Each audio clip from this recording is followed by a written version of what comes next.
Hello and welcome to the Nerdy Things with Brendan channel. I'm your host Brendan. Today we are talking about the comic book Batman Beyond Neo-Year, specifically what happened. Now if you haven't read Batman Beyond Neo-Year, let me tell you this book is terrible. And it really sucks because this had such the potential to be amazing. Now, I'm a longtime fan of Batman Beyond. I watched the series as a kid, I rewatched it as a teen, I picked up his comics as a teen, and it really got me into comics. And then I read his Rebirth series just a couple of years ago, but I really love Batman Beyond. Terry McGinnis is one of my favorite characters in all of comic books, so I was super excited about this book. Now, in comics, the last time we saw Batman Beyond was his Rebirth series, and in my opinion, that series was fantastic. I really love the series and consider it one of the best I've ever read. I don't want to overhype it if you're thinking about reading, but in my humble opinion, it's really good. The series ended on such a high note too. I read it in volumes, so last time I read Terry McGinnis was Batman Beyond Rebirth Volume 8, The Eradication Agenda, and I loved that story. There's some series you read and then you feel lost after finishing, and this was one of those for me. And I read that book maybe 2, 3 years ago now, so it's been some time. But when I first picked up Batman Beyond Neo-Year, I was a little lost as it takes place a little bit after Volume 8, but it came back to me in time. Now, I've read nearly every Batman Beyond comic run that is published, and in my opinion, this might be the worst Batman Beyond story I have ever read. I almost didn't finish it. I pushed through though, it was a struggle, but I finished it. Now there is some good things this book did, but overall it sucked. So let's get into it issue by issue. Obviously spoilers, so don't get upset. We're talking about a book. If you think this is spoiler free and clicked on it, you're kind of an idiot. So issue 1 picks up after the Eradication Agenda, and you will likely be lost if you haven't read that.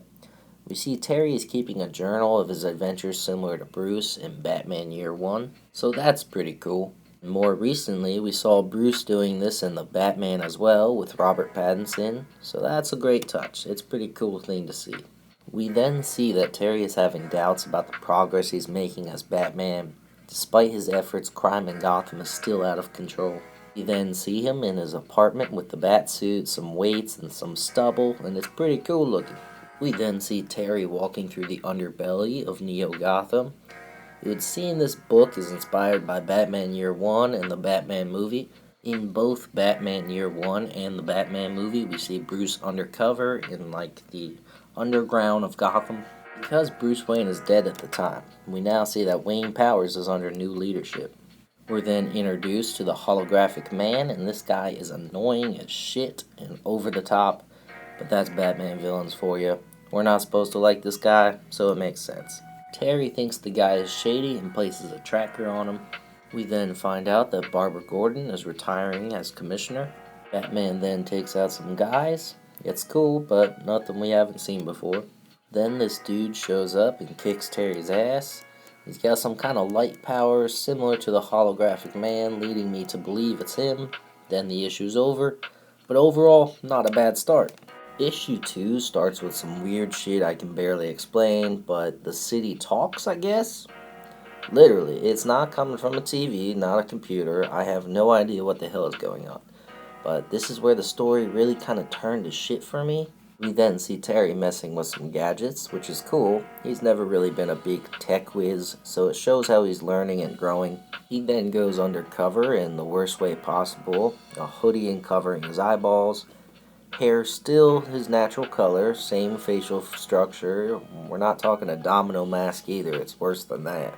He then becomes Batman and fights a technological plant. I don't even know what that is, it's pretty stupid. This fight then leads him to Joker Town, which is cool to see, but we only really see it for a page, maybe 2 max. Then back to the dumb plant thing. Terry then decides he needs allies to help him and unmasks for the plant thing. It then climbs inside his eyes and shows him some stuff. Then all of a sudden they're buddies. What the hell? Harry then reveals his name and gives a speech about how he was once a bad person and down a bad path and it's never too late to change. He then drops some diamonds off a skyscraper, which are found by our mysterious light dude. Then end of issue. And at this point, I thought the story really sucked. 4 issues left, but I don't see the story getting any good. I don't see it improving. We got weird light guys, techno plants, a talking city. It's all just a little too weird, but I kept going. Issue 3 has Barbara retire and the holographic man throws her a party. He's now got some flaming suits straight out of the Hunger Games. Terry's got his ridiculous disguise again, and it's really annoying because he's supposed to be undercover, but it's the equivalent of wearing sunglasses and expecting no one to recognize you. Even the MCU does the sunglasses and a hat if you're going to disguise yourself. Barbara throws some shade at the holographic man and says the law catches up to everyone. Terry tries to flirt with the new upcoming cop. She notices he's drinking water instead of alcohol. It's a cool nod to Bruce Wayne drinking ginger ale instead of alcohol as well. Terry takes Cop Lady out for a burger. She then assaults him and tells him she knows he's using a fake identity. Harry then does some cool Batman shit.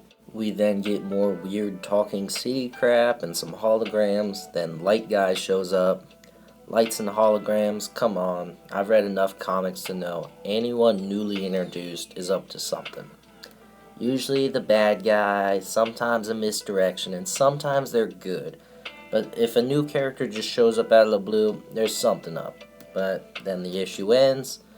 Slightly better, but the disguise stuff was dumb. The talking city stuff was dumb. And in my eyes, this just still isn't good. Issue 4 starts with more weird talking city shit. We see Isley Gardens, reference to Poison Ivy. The weird plant things gotta be related, right? We then see the fight between Batman and the weird light guy. Batman takes him down, and it's revealed to be an old man. Turns out someone is using holograms to turn random people into this light dude. Now let's talk technology. I'm not a scientist, but generally speaking, a hologram is an image inducer. It projects images using light. It has no physical being, it's just rays of light. Now this is the future, keep that in mind. The technology can change, but this still feels like a stretch. How does it let an old, frail man move like a damn ninja? I don't know. Certainly it could project the image of the light guy onto people, but to give it physical form and allow people to perform insane feats and sustain no damage to injuries, that's asking a bit much from a hologram. Batman goes to see the cop lady. She gets turned into the light guy. Now he's called the Sword of Gotham, but it's a dumb name, so we're sticking with light guy. Just figured I'd mention it before everybody's commenting it. Batman defeats Light Guys by slamming him through some walls. He then reverts back to Cop Lady. How the hell he fights these people without putting them in a coma, I don't know. As I said a minute ago, it's dumb and nothing makes sense in this book. They get abilities, a light suit, and sustain minimal damage. It's dumb as shit. Batman then takes Cop Lady to Wayne Manor and end of issue. That was pretty fucking dumb. It's trying to be smart and use technology. It's Batman Beyond, and it's always been futuristic. But it's using a technology we have now, and it's not even using it right. Now, like I said, it's the future. They can make some changes to holographic technology, but it's still pretty dumb and poorly explained, even for a comic book. Issue 5 has the weird plant thing in the Batcave. I guess Terry told it where that was, off panel. We then find out there's these small things in the cop lady's blood that could turn her into this light guy at any time. Everyone in the city supposedly has this in their bloodstream and can turn into this light guy.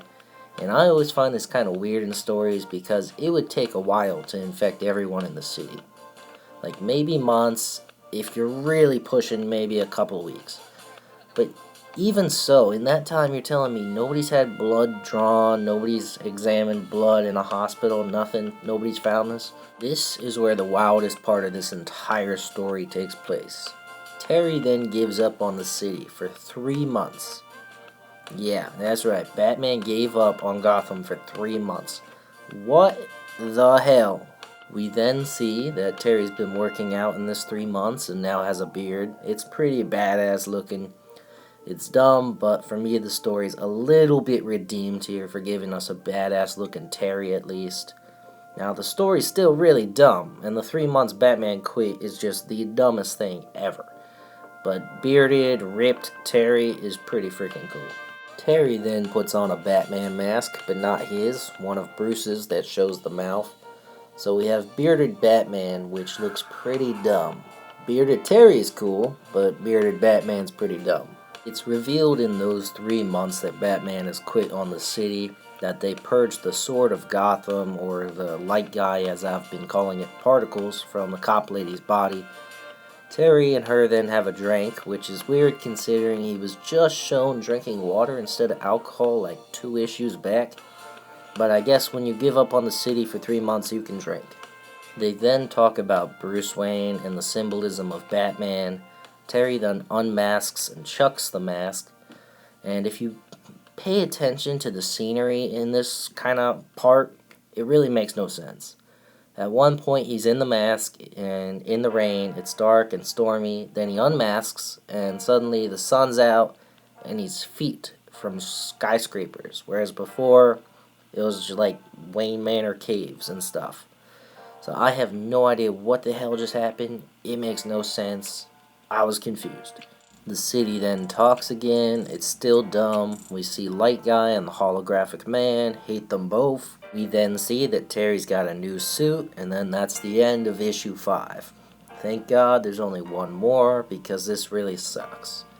It's trying to be a big, dramatic breaking point for Batman, and he needs to stop and rethink his tactics. It's similar to Nightfall or No Man's Land, but his break lasts maybe 4 pages. Like they said it was 3 months, but it's like 4 pages. It's not long enough to really have any effect. And it's trying to be part where the hero comes back stronger after being broken. But like I said, he was hardly broken, and he comes across as stupid. But this, in my opinion, was the best issue so far, but overall this book still sucks. Issue 6 starts, and Terry needs all the help he can get. He gets Barbara, the cop lady, the plant thing, even the Jokers. Holographic Man is throwing another party, which is interrupted by Batman. Everyone at the party then turns into the Light Guy. And this time he fights the Light Guy with his new suit. He takes him down, and it's super easy, barely an inconvenience. Terry then unmasks for the Holographic Man, and geez, this guy just really hates wearing masks nowadays. Then the city, or whatever the hell it is the whole time, turns the Holographic Man into the Light Guy, but stronger. Batman then beats him, and this is also super easy, barely an inconvenience. Batman saves the Holographic Man, and the Light Guy is now gone. The city shuts up, and I am left wondering what the hell happened.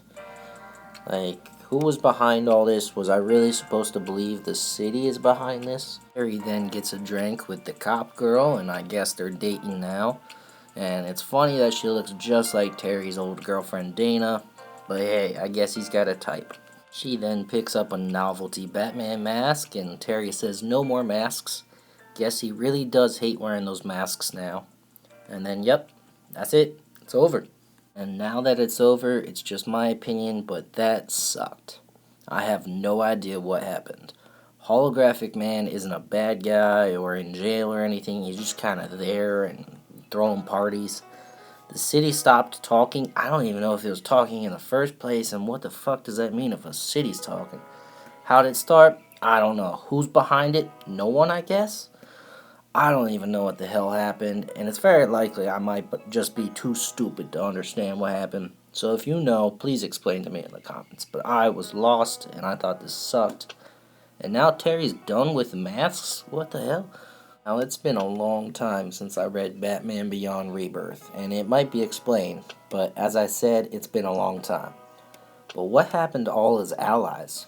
Bruce is dead, that was explained, but what about his brother Matt? His friend Max?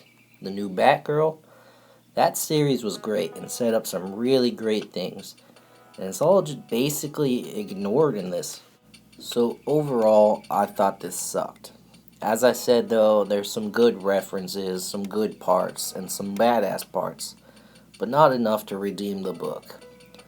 So new shitty villains are introduced, a new love interest that looks just like the last one, pretty dull story.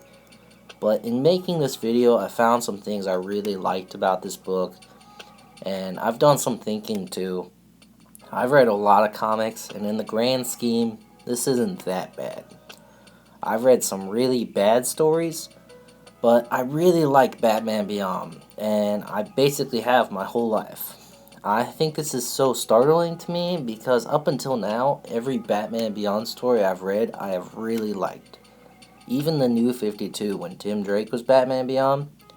So is this the worst comic? No. Is it the worst Batman Beyond story? In my opinion, yeah. Now, you're allowed to like this book. I won't think any less of you, but I personally was very disappointed with this. So that's my thoughts on Batman Beyond Neo Year. I thought it was pretty bad. Let me know your thoughts in the comments. Is the story dumb? Let me know. Thanks for listening to my rant, basically. If you like this video or you like superhero content, check out my other videos. Please like and subscribe, it really helps me out.